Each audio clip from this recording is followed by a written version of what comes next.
In this video, we'll take a look at the rack options for my MI-75 monoblocks. In my previous video, I documented my process for making faceplates for these amps. And while the fabricator is making those faceplates, I figured I could address the rack options and finalize the setup and configuration of these amps. If you're not familiar with racks or rack-mountable gear, it's fairly straightforward. It really comes into play in commercial and studio applications, especially when you have a lot of gear to work with. For example, in a recording studio or live performance or DJ setups, etc. And whether it's a dedicated set of gear or a bunch of optional gear you want to be able to switch up fairly easily, then racks and rack-mountable gear come in really handy as they come in standard height and width options, which makes their configurability a breeze. And that's pretty much all you need to know about racks and rack-mountable gear, that they come in standard width and height configuration. I talked a little bit about this in my previous video, but here's a quick review. The standard width for racks and rack gear is 19 inches.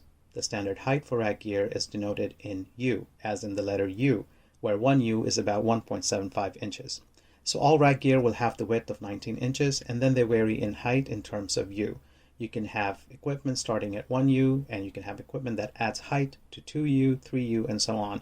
And luckily, my 60-plus-year-old MIs conform to these standard sizes, as they have a width of 19 inches and height of 5 U's, or 8.75 inches. Having said that, you can pretty much look up any rack gear by adding rack to your search term and see if there is a rack-mountable version of what you're looking for available. For example, you can search for rack amplifier, rack preamplifier, rack equalizer, rack VU meters, and so on.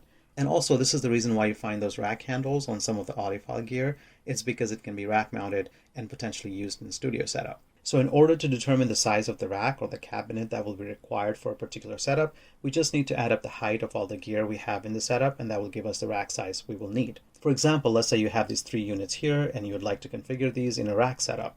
In order to determine the rack or cabinet size that will be required, we just need to add the height of these units. So if we stack them up, we get 3U plus 2U plus 1U for a total of 6 U's. So we will need a rack that's at least 6 U's in height.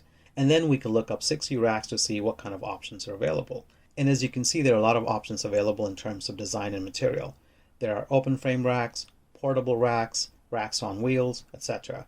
And any or all of these racks would work because they all have the same height of 6U.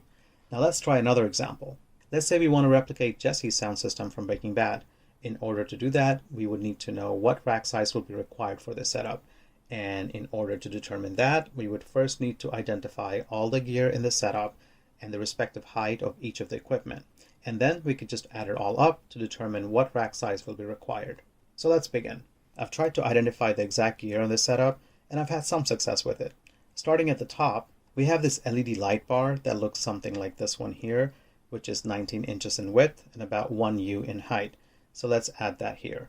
Next, we have what appears to be a spectral analyzer, specifically the Samson D1500, which measures 19 inches in width, of course, and 2 U in height. Next, we have what looks like this American Audio dB display meter, which is 1 U in height.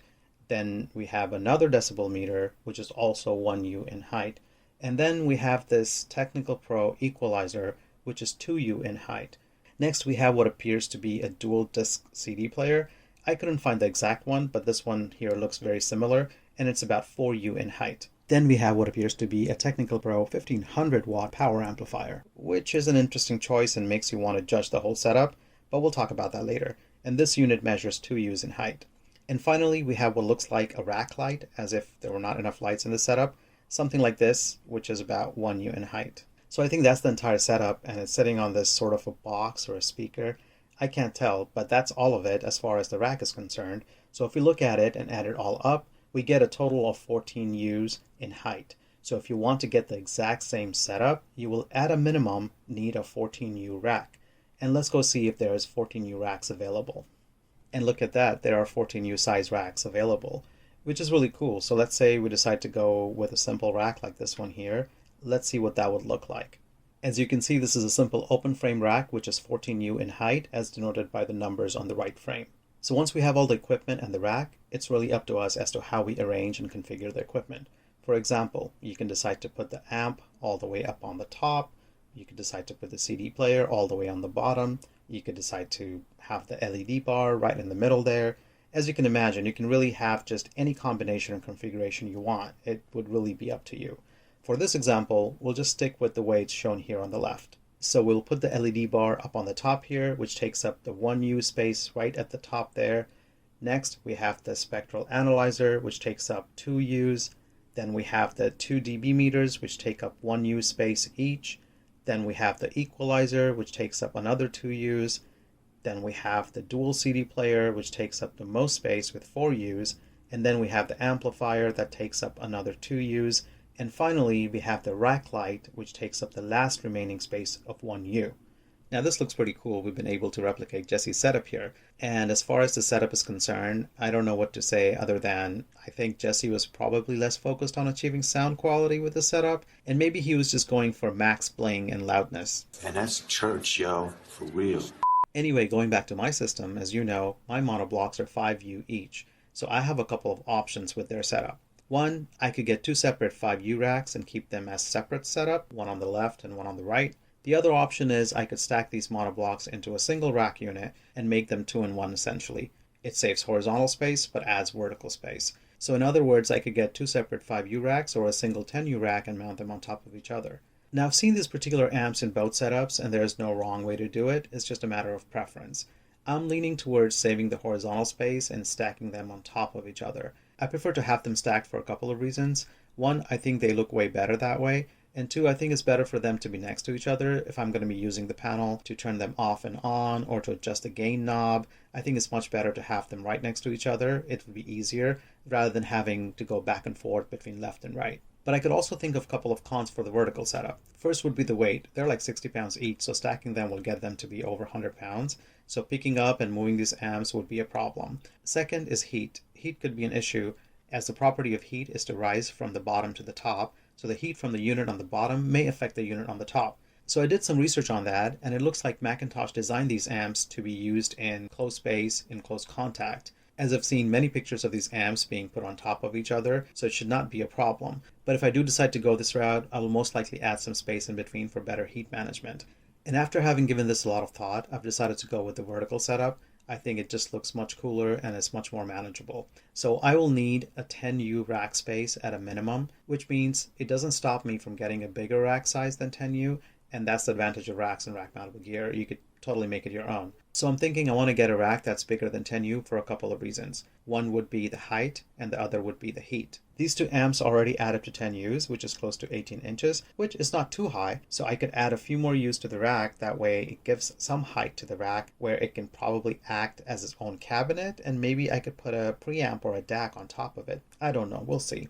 I was thinking maybe it would be good to add about the same amount of height for slack as the amp height itself. So about 5 U's extra space should give me enough space to mount these amps and separate them out to give them some breathing room. Another thing I'm thinking of is a surge protector or a power strip. In my current setup, I have this awesome SurgeX protector, which I find really handy. I have all of my gear hooked up to the surge protector, and I have all my devices set to the on position by default. So essentially, this ends up being my one-touch operation, where I just have to flip this one button, and all my devices turn on and come to life, and I'm ready to rock and roll. So I'm thinking it'd be really cool to add a rack mountable surge protector or a power strip to the setup, as it would make it an all-in-one unit where the 2 amps would obviously connect to this power source. In addition, it will offer surge protection. It will also save me a couple of wall outlets that the amps would have used. Plus the surge protector will have its own additional power outlets, so other devices like the preamp or the DAC or streamer can potentially be hooked up to the surge protector as well. So we'll see. So I picked up this cool little Triplite surge protector. Triplite is a fairly reputable brand. They're not a boutique or elite audiophile brand, but they're pretty reputable in the space of surge protectors and things like that. And I believe this particular unit will work really well in terms of what I'm trying to achieve. It comes in the standard size of 1U, so it won't take up too much space. So that's really good. And it's got this red switch here, which is really cool. I can already imagine turning this on and seeing it turn red and having the system come to life. So this is going to be like the master switch. So that gets me excited for when it's all said and done, hopefully. I picked up this particular unit for a couple of reasons. One, primarily, is because of its low depth. It's not too deep. It's only about 4 inches deep, which is great because we don't want anything that's too deep that's going to potentially get hot. Because remember, we're going to be running some KT88s and 6550s in the rack, so heat management is my #1 priority. So this really, really helps with that. It'll get the job done without getting hot. So +1 for that. And the other reason is because it's got this cool noise suppression built in. You can see here it's got 10 outlets in the back, which is plenty. I could hook up 2 amps, monoblocks, plus a preamp, and a streamer or a DAC, and there's a bunch of additional outlets too. So it frees up a bunch of outlets and provides a bunch of additional outlets. So that's really good. And the cool part about this particular unit is it's got some enhanced noise suppression built in. So you can see from outlet 1 through 6, the black ones are basic, meaning they have some noise suppression built in. But these white ones here have enhanced noise suppression built in. So these are perfect for hooking up to the monoblocks as well as the preamplifier. So that's another big plus. So yeah, I think this would work great in the rack. So I'm going to go ahead with this particular unit for the rack. So I've been looking around for racks, and I'm looking at 15 or 16 new rack cabinets. And to be honest, I'm not feeling it. Most of these racks are not what I'm looking for. They seem too flat. They're meant for studios or carts. I need something that I can use in the house. It needs to be presentable. So most likely that's going to have to be made of wood, and that's going to be expensive, but I think that'll be worth it. So while I'm still figuring out the rack size and the cabinet material, let's talk about the other aspect of the rack, which is the rack layout or the configuration, which entails how to exactly layer and position the amps and other equipment in the rack. And I was thinking I definitely want to prioritize the heat management, so I want to give some space between these amps. I was looking at blank rack panels, and I could probably get a 3U panel in between these amps and put a surge protector up on the top. So that's 1U up on the top, then a 5U of amp 1, then a 3U of empty space, and then another 5U of amp 2, and then a 1U of empty space to give it some symmetry. I think that would look nice.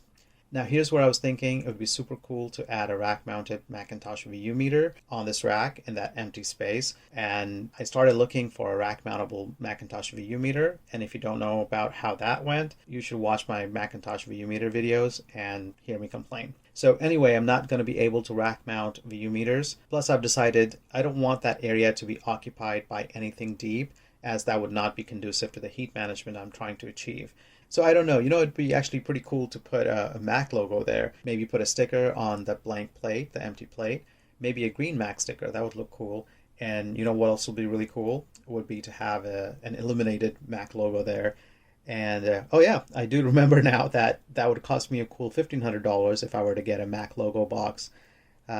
That's all I have for this video. As of today, I've spent over 3 months on this project on and off. The good news is the plates are with the fabricator, and I'll take it straight from there to the engraver, and I will know when I get them back and put it all together. I think I'm spending way too much time on this and overthinking it. I just want to put it all together at this point and make any adjustments later if I have to. So yeah, the next video should be the completed project. I just want to show you the end results at this point and not spend time making any videos, rather just work on the project and finish it and show you the end result, and I think that will be worth it. Thanks for watching.